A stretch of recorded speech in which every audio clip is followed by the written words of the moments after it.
Hello students, मैं हूं मयंक खंडेलवाल और आज अब मैं डिस्कस करने वाला हूं सीक्वेंस एंड सीरीज का जेईई मेंस का 2022 का क्वेश्चन। इसको करने के बेटा दो तरीके हैं, एक है इजी मेथड, एक है थोड़ा सा टिपिकल लेकिन जनरलाइज मेथड है। तो मैं दोनों मेथड यहाँ आपको एक्सप्लेन करने वाला हूँ। पहले बात करते हैं इजी मेथड की। इजी मेथड क्या है बेटा? कैलकुलेशन। जैसे 2 क्यूब माइनस 1 क्यूब क्या होगा? तो 2 का क्यूब होता है 8, 8 माइनस 1 7, 7 से 7 कैंसिल, मतलब पहली टर्म 1 आ रही है बेटा। क्लियर? 4 का क्यूब क्या होगा बेटा? 64। 3 का क्यूब क्या होता है? 27। 2 का क्यूब 8, 1 का क्यूब 1, 2 इंटू 11। 64 प्लस 8 कितना हो जाएगा बेटा? 72 माइनस 28 अपॉन 2 इंटू 11, यानी ये हो गया बेटा 44 अपॉन 22, 22 से 2 टाइम्स, यानी ये 1 आया, ये 2 आया। सिमिलरली इसको सिंप्लीफाई करोगे क्या आएगा? 3। तो मैंने देखा यार एक पैटर्न चल रहा है 1 प्लस 2 प्लस 3। फर्स्ट टर्म 1 है, सेकंड टर्म 2 है, थर्ड टर्म 3 है। यहाँ टोटल टर्म कितनी है बेटा? 1 2 3, कहां तक जा रहा है? 15 तक, मतलब 15 टर्म है।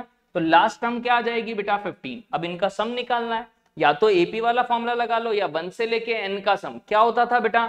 n प्लस 1/2 फॉर्मूला अगर आपको पता है तो n कितना है? 15, 15 प्लस 1 16 अपॉन 2, 2 से 8 टाइम कैंसिल, 15 8 का कितना हो जाएगा बेटा? 120। तो बड़े ही इजीली अपन ने कैलकुलेटिव वे में निकाल लिया। लेकिन अगर जनरलाइज बात करूं, जनरल टर्म लिख के कैसे सॉल्व आउट करेंगे, क्योंकि हर बार जरूरी नहीं है पैटर्न चले ही सही बेटा, नहीं। तो उन क्वेश्चंस को कैसे करेंगे उस मेथड को भी अपन समझ लेते हैं। तो देखिए क्या करेंगे, सबसे पहले जनरल टर्म लिखेंगे। क्या लिखेंगे? General term. तो मैंने nth टर्म अगर यहाँ डिफाइन करूं तो क्या होगा बेटा? यहां चल रहा था 1 2 3 अप टू कहां तक? 15 तक। तो nth टर्म में क्या आएगा? n, क्योंकि पहली में 1 आ रहा है, दूसरी में 2 आ रहा है, तीसरी में 3 आ रहा है। अच्छा, यहां आ रहा है 7, फिर 11, फिर 15। तो भाई 7 11 15 क्या एपी में है? हाँ, इनका डिफरेंस भी 4 है, इनका डिफरेंस भी 4 है। तो इसकी जनरल टर्म क्या होगी बेटा? a plus n minus 1 into d. A कितना है? 7, n माइनस 1, डी कितना है बेटा? 4 का, यानी 4n माइनस का 4 प्लस का 7, यानी 4n प्लस 3 हो गया बेटा, यानी कि n इंटू 4n प्लस 3। ये तो हो गया डिनोमिनेटर। अच्छा, न्यूमरेटर क्या होगा वो समझते हैं।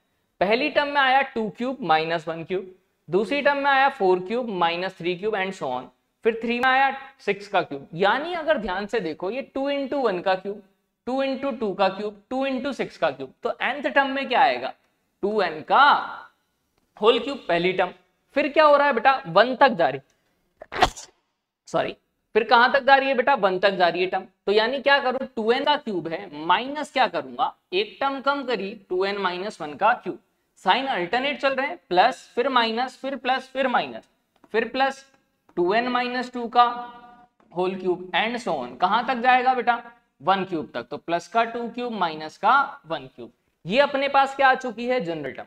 अब देखिए बेटा, कभी भी अपने पास अगर अल्टरनेट साइन चलते हैं तो अपन क्या करते हैं? इवन इवन टर्म वालों को अलग कर लेते हैं और ऑड टर्म वालों को अलग कर लेते हैं। मतलब अगर ढंग से लिखूं तो आपको क्या दिखेगा?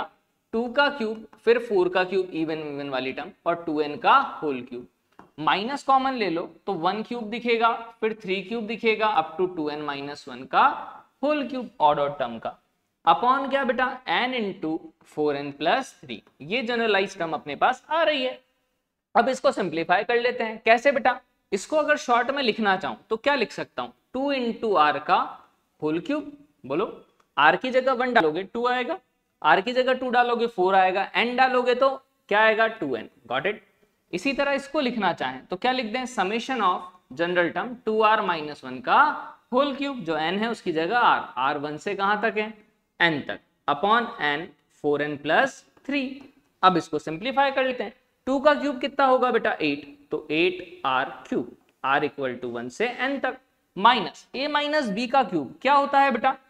a माइनस b का क्यूब a क्यूब, यानी 2 का क्यूब 8r क्यूब। फिर आता है माइनस का 3a square b, a square मतलब 2 का स्क्वायर 4, r स्क्वायर, b कितना है? 1। फिर आता है plus 3a b square, minus 1 का स्क्वायर 1, फिर b क्यूब माइनस का। तो ये अपने पास फाइनली बन चुका है, n है और 4n प्लस 3 है। अब देखो बेटा, क्या ये दोनों टर्म सेम सेम दिखी? इससे ये टर्म क्या हो जाएगी? Cancel out. भाई माइनस था पूरे में, देखो पूरे में माइनस था, इससे ये टर्म दो कैंसिल आउट, माइनस माइनस क्या हो जाएगा? प्लस। तो क्या बचेगा? अगर जनरलाइज लिखूं तो tn मेरे पास फाइनली बच रहा है समेशन ऑफ, क्या बच रहा है? Summation of 12r square, clear, plus का तो यानी 12 तो बाहर ले लेता हूं, r square r equal to 1 से n तक। फिर क्या बच रहा है यहाँ पर 6r, लेकिन ये नेगेटिव से मल्टीप्लाई होगा तो माइनस का 6 into r summation r equal to 1 से n तक।